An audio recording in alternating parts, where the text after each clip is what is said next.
5 రాష్ట్రాల ఎన్నికల్లో అధికారమే లక్ష్యంగా దూసుకుపోతున్నారు అగ్ర పార్టీల నేతలు. ఎన్నికల ప్రచారంలో ప్రత్యర్థులపై ఆరోపణలతోటి విరుచుకుపడుతున్నారు. ఇవాళ కేరళంలోని పాలక్కాడ్, త్రిశూర్ ఎన్నికల ప్రచార సభల్లో పాల్గొన్న ప్రధాని మోదీ ఎల్డీఎఫ్, యూడీఎఫ్ టార్గెట్గా విమర్శలు సంధించారు.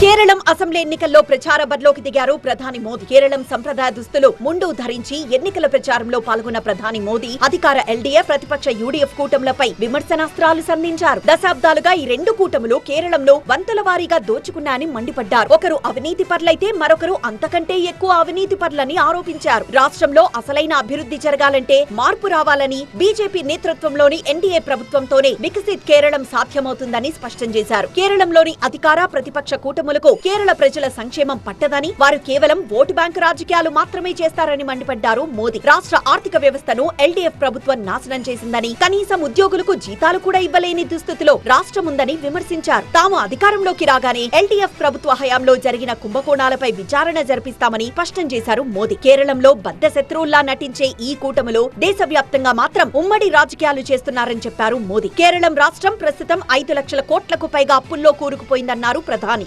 आज केरलम पर 5 लाख करोड़ रुपए से ज्यादा का कर्ज हो गया है।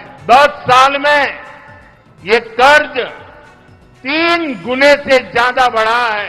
ऐसे में केरलम के लोग सवाल पूछ रहे हैं, केरलम के हिस्से का, जनता की मेहनत का ये पैसा कहां जा रहा है?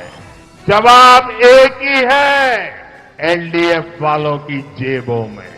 जब यहां एनडीए सरकार आएगी तो भ्रष्टाचारियों से ये पैसा वसूला जाएगा और केरलम की जनता के विकास में लगाया जाएगा.